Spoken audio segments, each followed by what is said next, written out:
فرمانے لگے میں قوم کا خادم ہوں جس کی اتنی زیادہ رعایا ہو وہ سو جائے چپ کر کے، میں نے جواب نہیں دینا اللہ کی بارگاہ میں؟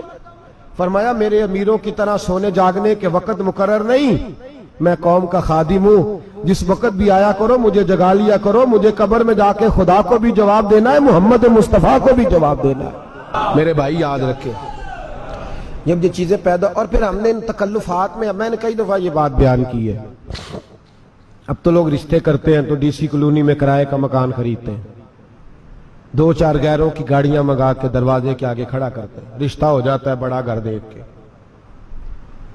اور جب شادی کے چوتھے دن پتہ چلتا ہے کہ یہ کرائے کا مکان تھا، تو رشتے مکانوں پہ قائم نہیں ہوتے، اعتبار پہ قائم ہوتے ہیں۔ وہ اعتبار ٹوٹتا ہے تو زندگی بھر قائم نہیں ہوتا دوبارہ۔ جو آپ ہیں آپ وہی رہیں، جو آپ نہیں ہیں وہ کبھی بننے کی کوشش نہ کریں۔ اور میرے عزیز یہ بھی یاد رکھیں عاجزی آپ کو سوار دے گی، اور ویسے بھی ہم اللہ کے حضور جانے والے ہیں، اگر پردوں میں چھپ کے چلے جائیں گے تو بچ جائیں گے، اور اگر ہم اپنا آپ دکھاتے ہی رہیں ساری زندگی اسی چکر میں رہیں کہ مجھے بھی پوچھو، مجھ سے بھی مشاورت کرو، میری بھی بات سنو، تو یہ انا کی دوڑ تو ختم ہی نہیں ہوتی۔ ہرس صرف پیسے کی نہیں ہوتی، ہرس ہوس شہرت کی بھی ہوتی ہے، اور نبی پاک صلی اللہ علیہ وسلم نے اس کو بھی بیان فرمایا ہے کہ یہ جو تیرے اندر چیز پیدا ہوتی ہے نا، میں جانا جاؤں پہچانا جاؤں، اس سے بھی اپنے آپ کو بچا۔ صحابہ کے بعد جس شخص کی خلافت سب سے مضبوط ہوئی وہ حضرت عمر بن عبدالعزیز تھے۔ اتنی بہترین خلافت کی کہ لوگوں کو حضرت عمر کا زمانہ یاد آ گیا۔ حضرت عمر بن عبدالعزیز عراق میں رہنے والی ایک عورت تھی، اس عورت کا خامد فوت ہو گیا تو 5 بچیاں یتیم تھی، وہ عراق سے چلی اور جناب عمر بن عبدالعزیز کے پاس آئی کہ آپ میری بچیوں کا وظیفہ لگا دیں۔ وہ کہتی ہے جب میں پہنچی نا یہاں تو اب تو استقبال آنا جانا بڑے معاملات ہیں، اب تو بچی کی برات آئے اور 5 7 10 20 لوگ دروازے پہ کھڑے نہ ہو تو برات ناراض ہو جاتی ہے، کہتے ہمارا استقبال ہی کسی نے نہیں کیا۔ تو استقبال تو اب اس طرح ہے جس طرح نشہ نہیں ہوتا، یہ استقبال کی حالت ہے، امیروں سے لے کے غریبوں تک۔ مجھے پوچھا ہی نہیں کسی نے، کرسی نہیں دی، آگے نہیں بٹھایا، یہ والا معاملہ ہے۔ اور میں میری طرح کے لوگ نیک لوگوں کی بات نہیں کرتا، اب تو ہم دیکھتے ہیں فلاں مولانا کا استقبال ہو رہا ہے، فلاں کے لیے لوگ کھڑے ہو رہے ہیں، نعرے لگ رہے ہیں، اور اب تو میں دیکھتا ہوں ایسے ایسے ہاتھ لہراتے ہیں صوفی اور درویش کہلانے والے، جیسے سیاسی لیڈر لہرایا کرتے ہیں۔ یہ کیا طریقہ ہوا؟ یہ کون سا طرز زندگی؟ میرے نبی پاک صلی اللہ علیہ وسلم نے فرمایا جو خواہش کرے کہ میں آؤں اور لوگ کھڑے ہوں وہ تو جہنمی ہے، تو دوزخی ہے۔ سارے وہی طریقے ہم اختیار کرتے جا رہے ہیں، وہی پروٹوکول ہے ہر جگہ۔ وہ لوگ جن کے دروازے کھلے ہونے چاہیے تھے وہاں بھی ہر وقت کے لیے معاملات طے ہو گئے۔ یاد رکھیں میرے نبی پاک علیہ الصلوۃ والسلام نے جو تعلیمات دی، حضرت عمر بن عبدالعزیز رحمت اللہ تعالی علیہ، عورت کہتی ہے میں پہنچ گئی، میں نے لوگوں سے پوچھا گھر کہاں ہے، تو کہا وہ جہاں بوری لٹک رہی ہے نا باہر ٹاٹ کا پردہ لگا ہوا ہے وہ حضرت عمر بن عبدالعزیز کا گھر ہے۔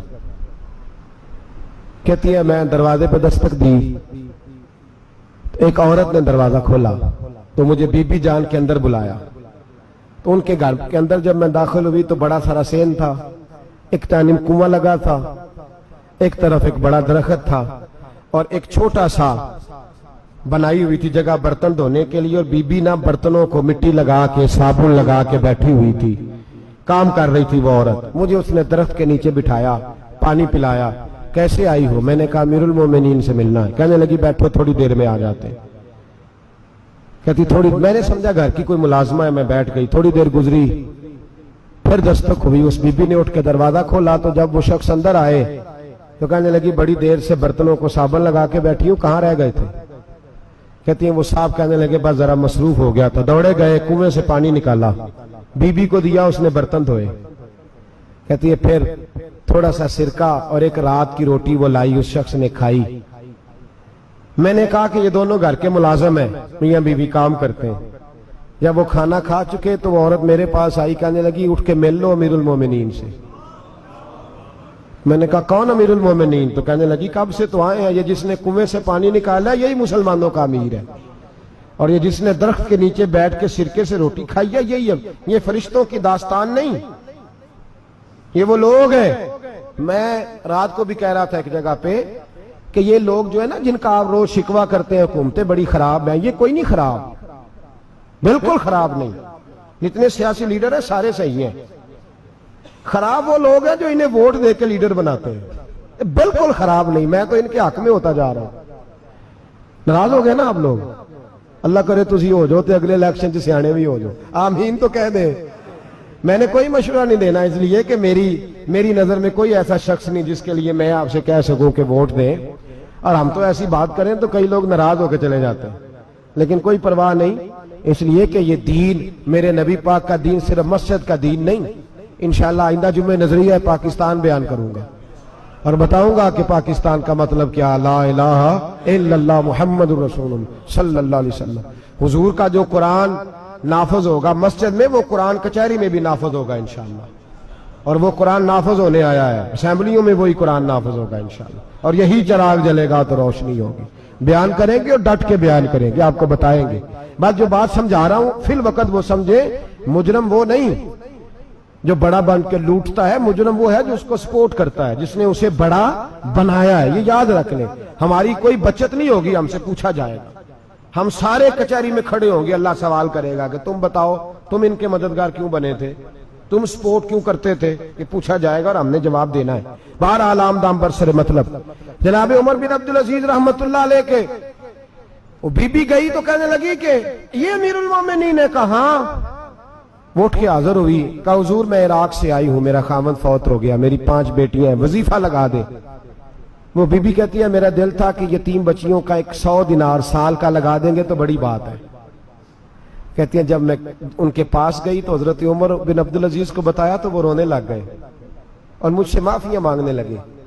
میں نے کہا حضور آپ کیوں معافی مانگتے ہیں؟ تو کہنے لگے اس لیے معافی مانگ رہا ہوں کہ تو میری رعایا میں تھی اور تیری 5 بچیاں یتیم تھی، تجھے خود چل کے آنا پڑا ہے.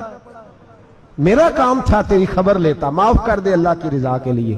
انہوں نے وظیفہ لکھنا شروع کیا تو میری ایک بچی کا 1000 دینار سال کا لکھا. میں نے کہا اللہ تیرا شکر ہے. پھر دوسری بچی کا 1000 لکھا تو میں نے کہا اللہ تیرا شکر ہے. تیسری کا 1000، چوتھی میں نے کہا شکر ہے. جب چوتھی کا لکھا تو میں نے کہا اللہ آپ کا اقبال بلند کرے، اللہ آپ کو ہمیشہ اسی طرح پھلتا پھولتا رکھے. کہتے ہیں جناب عمر بن عبدالعزیز نے قلم رکھ دیا، فرمانے لگے میں 5ویں کا وظیفہ نہیں لکھوں گا، 4 بہنوں سے کہنا بانٹ کے اسے بھی دے دیں. کہا حضور کیوں؟ آپ فرمانے لگے جب تک تو اللہ کا شکر ادا کر رہی تھی میں بھی رب سے جڑا ہوا تھا اور اللہ سے ڈر کے لکھ رہا تھا. اب تو نے میری تعریف کی ہے، اب میری ذات آ گئی ہے. اب میں اگر یہ وظیفہ لکھوں گا تو اس سے اللہ راضی نہیں ہوگا، اس سے میرے نفس میں ریا پیدا ہوگی. اب میں 5ویں کا نہیں لکھوں گا، جا اور جا کے عراق کے گورنر کو دے. بی بی کہتی ہے میں گھوڑے پہ بیٹھی اور میں چند دنوں کے بعد عراق پہنچی. جب سویرے آ کے میں نے والی عراق کو رکا دیا تو وہ چیخ مار کے رویا. میں نے کہا کیا ہوا؟ تو کہنے لگا بی بی آج رات کو حضرت عمر بن عبدالعزیز کا انتقال ہو گیا، فوت ہو گئے. تو انتقال کر گئے. کہتی میں بھی تڑپ کے روئی. میں نے کہا میری یتیم بچیوں کا کیا بنے گا؟ تو وہ گورنر کہنے لگا تیرے وظیفے جاری رہیں گے، تجھے ملتے رہیں گے. تو کہنے لگی کیسے؟ کہنے لگا میں اگر تو گورنر رہا تو تیرا وظیفہ جاری رہے گا، اور اگر گورنری سے اتر بھی گیا تو میں ذاتی طور پہ مالدار ہوں، پھر بھی تیری بچیوں کے ماہانہ پیسے پہنچتے رہیں گے. میں نے کہا تو کیوں دے گا؟ کہتی وہ رو پڑا. کہنے لگا اگر امیر حضرت عمر بن عبدالعزیز جیسے ہو تو پھر اللہ گورنروں کے دلوں میں بھی رحم ڈال دیا کرتا ہے، پھر میرے جیسے لوگوں کو بھی وہ بدل دیتا ہے. حضرت عمر بن عبدالعزیز گھر آئے. 3 بیٹیاں تھیں. ایک کو آواز دی وہ آئی تو اس نے منہ پہ ہاتھ رکھا ہے. دوسری کو آواز دی وہ آئی تو منہ پہ ہاتھ رکھا ہے. تیسری کو آواز دی تو منہ پہ ہاتھ رکھا ہے. آپ نے اپنی بیوی سے کہا کہ یہ بچیاں منہ پہ ہاتھ کیوں تینوں نے رکھا ہوا ہے، کیا بات ہے؟ تو بی بی رو پڑی. کہنے لگی 4 دن ہو گئے میری بیٹیاں پیاس سے روٹی کھا رہی ہیں. 4 دن ہو گئے. ان کے منہ سے بدبو آتی ہے، اس لیے وہ آپ کے سامنے آتی ہیں تو منہ پہ ہاتھ رکھ لیتی ہیں 4 دنوں سے. بی بی رو رہی ہے. حضرت عمر جلال میں آ گئے. آپ فرمانے لگے تو یہ رو رہی ہے، تو روئی ہے، تو نے میرے گھر میں رہ کے اللہ کی ناشکری کی ہے. تو شکر ادا نہیں کرتی کہ 3 وقت پیاز اور روٹی تجھے گھر کی 4 دیواری کے اندر مل جاتا؟ رو رہی ہے اور میں میرے ساتھ باہر نکل، تجھے وہ لوگ دکھاؤں جو جھونپڑیوں میں رہتے ہیں اور مانگ کے کھاتے ہیں، تجھے دکھاؤں۔ اتنی ناشکری کہ گھر کے اندر پیاز پہنچ رہا ہے، روٹی پہنچ رہی ہے، اور تو کہتی ہے میری بیٹیاں پیاز سے کھاتی ہیں، شکر کر فاقے نہیں کاٹنے پڑے۔